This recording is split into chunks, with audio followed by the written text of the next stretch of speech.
After 20 years, the Springfield Performing Arts Development Corporation will cease operations at CityStage and Symphony Hall at the end of 2018. Tina D'Agostino is president of CityStage, and she spoke with me in the studio about her career and the changing entertainment landscape at downtown Springfield for this part of the Women at Work series. So our company was created in 1998, and it was created shortly after Stage West closed its doors. So I joined the company in 2001, and Springfield was a very different place back then, and we've seen, a lot of ups and downs. But I think, fast forward to today, and the arts community in Springfield is in a much better place.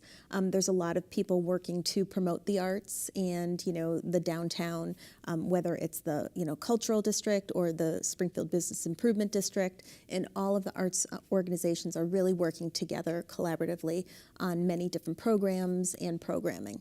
Do you think that audiences are ready for all of those offerings? Yeah, obviously we've seen a decline in ticket sales, but we've also seen an uptick in other free events across downtown and really everywhere, beyond Western Mass. So I think people do crave a sense of community and want to participate in things, but where we've been affected is really in ticket sales, people purchasing a ticket. Yeah, and coming through the doors. Sure. Let's look at some of the things that you mentioned, the participatory events or the community events. And one of the shows that jumps out to me is Post Secret as one of those opportunities where people can really come together as a community. And for people who don't know about it, it started out as kind of just an online initiative where people jotted their secrets down on a postcard, mailed it off to the ether, and then it pops up on a website. Yeah. But you had the performance version of it. What was the attraction to bring that here to the region? So it was something that really just spoke to me, the way it was described to us, and then learning more about the project itself. I just felt that it was going to make an impact on people, and it ended up being a very cathartic experience for a lot of folks. We actually booked it for 2 nights, and after the first performance, we literally ran out and bought many packs of tissues because there was so much emotion. Leave them on seats we for did. people? Well, we didn't leave them on seats. We just left them in boxes and bags, or they were little baskets. Brace yourself, you're going to need these. And even the cast was like, wow, you're right, because that did happen last night. There was just so much emotion. So while it was entertainment and while, it was the arts, it was really moving, and it was very cathartic for a lot of people. So we were motivated because it was different.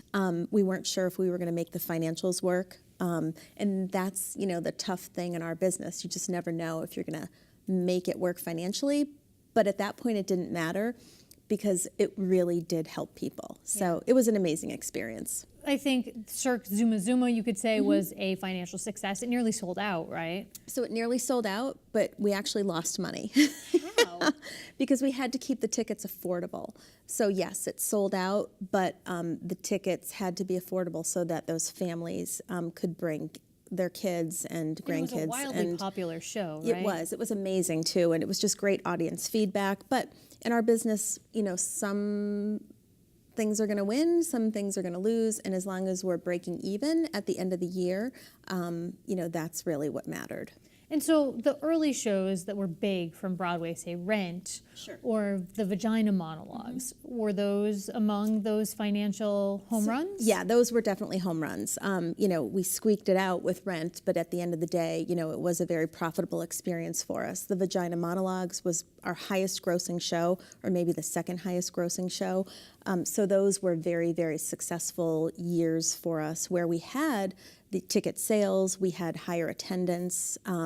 Certainly the shows were more expensive, and the labor and the marketing and everything that goes into bringing the shows here. But those were really exciting times. We had a lot of people coming through our doors. And so the challenge of keeping the ticket price affordable, because you want to have the community, help the community have a cultural experience, I assume. And then also saying, well, there's this huge Broadway blockbuster that we think would also benefit the community. Right. How do you balance that out from a programming standpoint? Yeah, so again, it's really just, what we're netting at the end of the season or the end of the year. And certainly there's an awful lot of fundraising that goes into it as well. We were so fortunate to have great support from a lot of corporate partners, from the mass mutuals of the community down to smaller businesses and business members, and individual donors as well.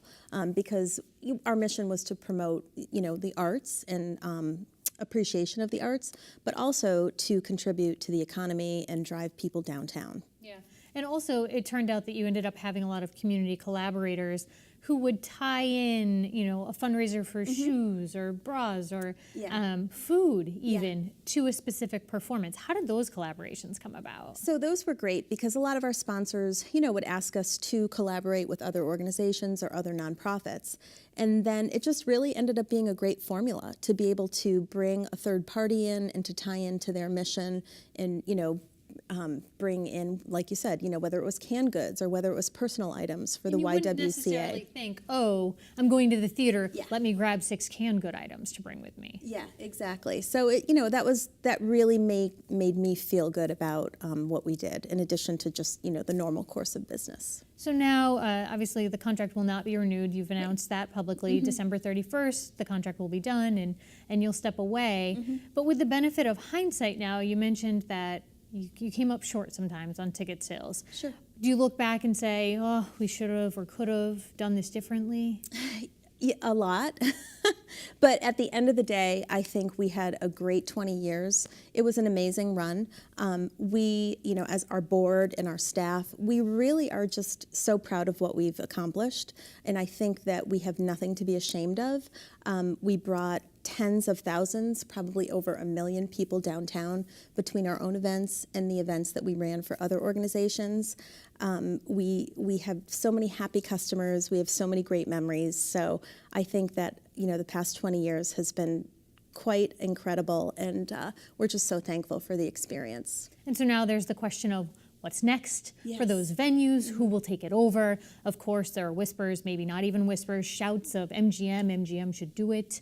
Do you want to see MGM step in and take that role? I mean, I think it's an opportunity for another organization to come in and completely reinvent the venues and really to contribute to the next era in downtown Springfield. So I can't speak to who it will be or who I'd like it to be. I just think it's a ripe opportunity for somebody to step in, and You do think you see an opportunity there? I do. I've heard a lot of people saying, oh, I wish a regional theater would come in, or somebody else, or maybe the CityStage space will be completely retooled or revamped or revitalized in a different way. It's an amazing space. I would hate to see it not be a live performance venue, but you just never know. I mean, the world is changing and our region is changing, and it's certainly a different landscape right now. And that's Connecting